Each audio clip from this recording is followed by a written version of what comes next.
దేశ ప్రజల విస్పష్ట తీర్పు లోక్సభ ఎన్నికల్లో మిశ్రమ ఫలితాలు ఎన్డీఏ కూటమి మధ్య తగ్గపోరు సొంతంగా మ్యాజిక్ ఫిగర్ దాటిన కమలం పార్టీ బెంగాల్లో దీదీ దూకుడు 30 స్థానాలు సత్తా చాటిన టీఎంసీ 400 పార్ అనే నినాదం గంగమే డూబ్ గయా గంగామే 400 పార్ అనే నినాదం గంగామే డూబ్ గయా అంటే గంగలో కలిసిపోయిందని కొత్త ప్రభుత్వం ఏర్పాటు ఎప్పుడు అంటే అది చెప్తారు.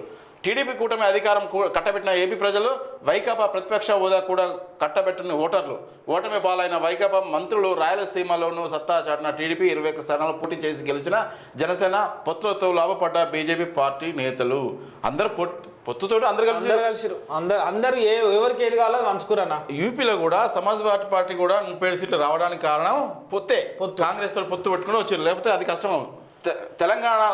తెలంగాణలో జాతీయ పార్టీలదే అందుకున్న డబుల్ డిజిట్ టార్గెట్ 14 సీట్లు గెలిపే లక్ష్యంగా కాంగ్రెస్ 8 సీట్లతో సరిపెట్టుకున్న హస్తం కమలం. కాంగ్రెస్ బీజేపీ మధ్య టఫ్ ఫైట్. మాధవిలతపై అసదుద్దీన్ ఘన విజయం. వరుసగా 5 సార్లు గెలిచిన రికార్డు. లోక్సభలో బీఆర్ఎస్ ఘోర పరాజయం. సొంత జిల్లాలో సీఎం రేవంత్ కు జలక్ దిక్కులాజా. మాధవిలత కూడా నైతికంగా గెలిచినట్టే ఓ రకంగా, ఎందుకంటే మాధవిలత మేడం కూడా నైతికంగా గెలిచినట్టు. ఎందుకంటే అతన్ని ఎప్పుడు ప్రచారానికి రాని ఓవైసీని గల్లీలు బట్టి తిప్పించింది, గల్లీలు తిప్పించి ఒక చేసింది. ఆ టైం వరకు వాళ్ళంతా ఎంబీటీ వాళ్ళను కూడా ఆగమాసరికి ఊరిని అమ్మాయి ఇది అయ్యేటట్టుంది రాని తిరిగి అరే మనని పొడుస్తరాలు కోస్తరాలు అని చెప్పుకుంటూ. అందుకే ఓవైసీ సార్ కూడా ఏం చేశారంటే ఎంబీటీ అభ్యర్థిని కూడా విత్డ్రా చేసుకుని ఒక్క తాటిపై ఉన్నారు.